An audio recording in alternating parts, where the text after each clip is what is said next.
Bonjour tout le monde, je suis ravie de vous retrouver pour cette dernière vidéo de la saison 2024-2025. On va parler des pouvoirs du show don't tell. Vous savez, cette consigne anglo-saxonne qui vise à pousser les auteurs et les autrices à montrer les choses plutôt que de les dire. Autrement dit, à mettre en scène finalement tout ce que peut vivre le personnage. C'est une consigne qui souvent est connue, que vous allez voir beaucoup sur la toile, mais ce que je peux constater, c'est qu'elle est difficile à mettre en œuvre. Et pour cause, elle suppose vraiment de travailler ses capacités de mise en scène. Mettre en scène, ça veut dire quoi? Ça veut dire qu'au lieu de dire, par exemple, Hervé était triste, là je suis dans le tel, je suis en train de dire comment est mon personnage, Hervé était triste.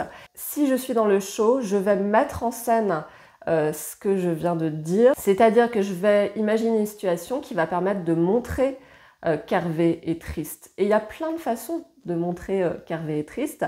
On peut montrer Hervé en train de tourner en rond dans sa chambre en faisant une tête justement assez déprimée. On peut montrer qu'il erre dans les rues d'une grande métropole, tête baissée, sans croiser le regard des passants, sans parler à personne. Vous voyez bien, il y a plein de façons de montrer qu'un personnage est triste en fonction de l'histoire qu'on raconte, en fonction des personnages, de l'univers, de l'intrigue, bref, de toutes les grandes facettes de l'art de la narration. Le show don't tell, le montre n'explique pas, je pense que c'est une des consignes fondamentales de l'art de la narration. C'est bien pour ça que j'ai fait d'autres vidéos sur cette question. Je vous invite à les regarder, notamment en regardant toute la liste de vidéos que j'ai publiées sur cette chaîne sur mon site. Vous allez trouver le lien juste en dessous de cette vidéo. Il y a à mon sens trois principaux pouvoirs, à la fois pour l'auteur ou l'autrice, mais aussi pour le lecteur. Le premier pouvoir du show don't tell pour un auteur ou une autrice, je pense que c'est le pouvoir de distanciation. Le fait de montrer les choses, de les mettre en scène au lieu de les dire, ça crée une distance. Vous imaginez une scène dans laquelle il va se passer des choses.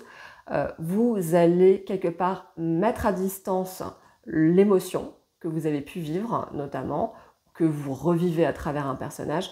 Donc vous allez mettre tout cela à distance dans une scène qui finalement se déroule presque sous vos yeux. Alors que le fait de dire simplement les choses par expérience et en discutant bien sûr avec de nombreux auteurs, ça n'a pas le même effet. Je pense vraiment que la distanciation est bien plus forte quand on est dans la mise en scène. Je ne sais pas à quoi ça tient en termes de processus cérébral. S'il y a des gens qui sont spécialisés dans le domaine, vous pouvez nous le dire. Mais c'est vraiment un constat que j'ai fait à de très nombreuses reprises. Le deuxième pouvoir, et cette fois-ci pour le lecteur ou la lectrice, je pense que c'est un pouvoir d'identification supplémentaire parce que vous favorisez la projection du lecteur ou de la lectrice dans l'histoire. Mettre en scène, c'est faire vivre une situation à quelqu'un d'autre. Donc si vous mettez en scène une situation donnée, si ce que vit le personnage, vous le montrez à travers des dialogues, à travers des gestes, à travers ce qui se passe, l'action donc dans la scène, vous allez faciliter la projection, on va rentrer en fait davantage dans le récit. Et je vous dis franchement, en tant que lectrice, puisque comme vous devez l'imaginer, je lis beaucoup, c'est une passion dans ma vie évidemment, la littérature, je le constate tout le temps. À chaque fois qu'on est dans le show don't tell, je me projette beaucoup plus. Le troisième pouvoir du show don't tell, et à mon sens c'est le plus important, c'est vraiment celui qui va pouvoir propulser votre texte à un niveau encore plus élevé, c'est le pouvoir émotionnel.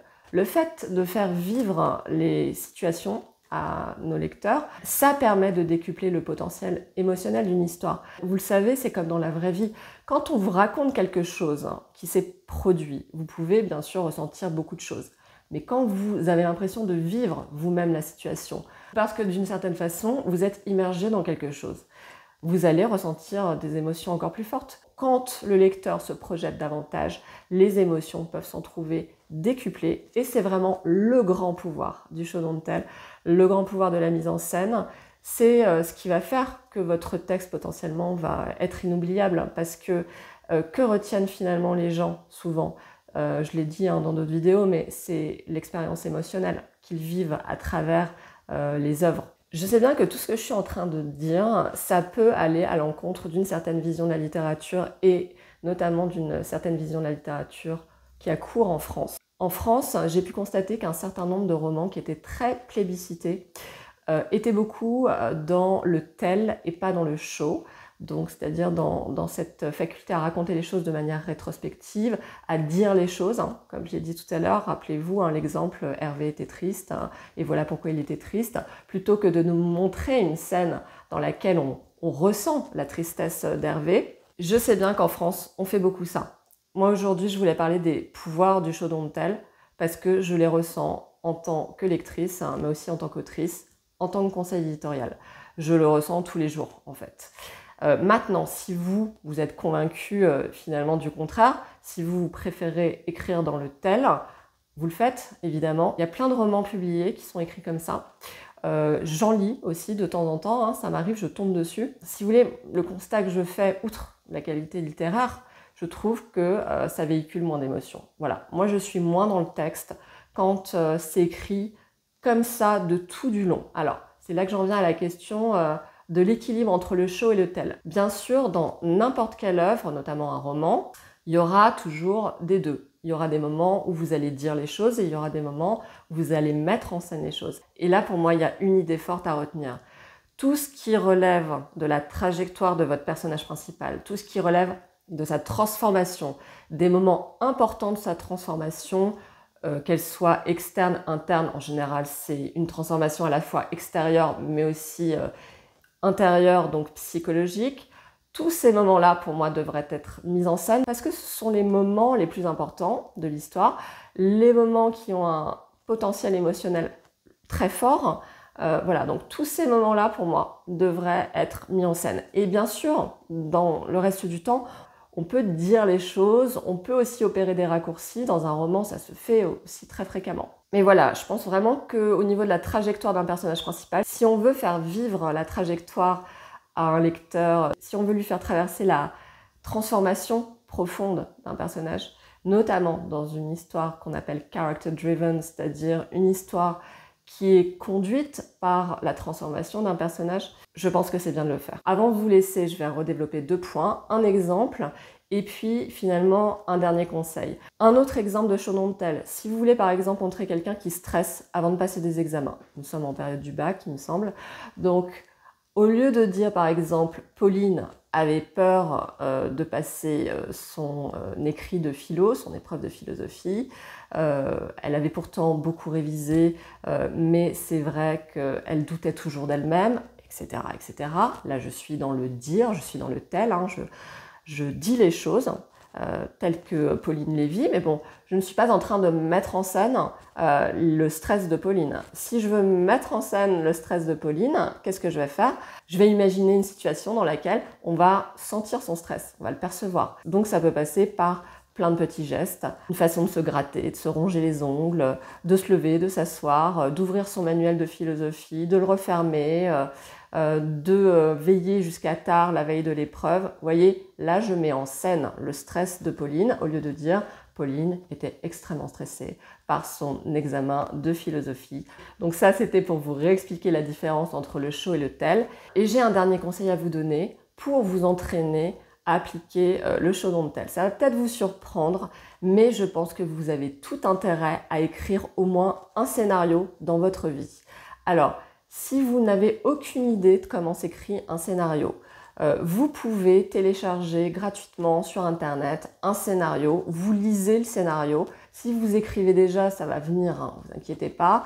C'est aussi en lisant beaucoup de scénarios qu'on apprend à en écrire.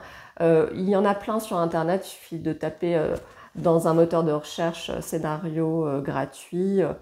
Vous allez pouvoir en télécharger.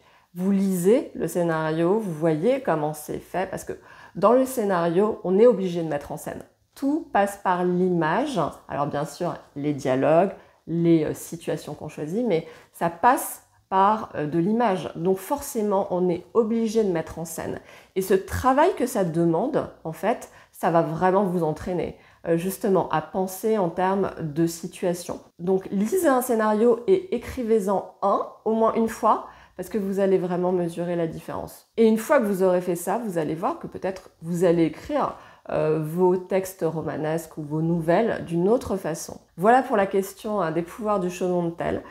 N'hésitez pas à partager votre avis dans les commentaires sur justement les pouvoirs, ce que vous avez pu ressentir en lisant des œuvres qui étaient plus dans le show ou plus dans le tell. Comme je vous le disais au début de cette vidéo, c'est la dernière vidéo de la saison.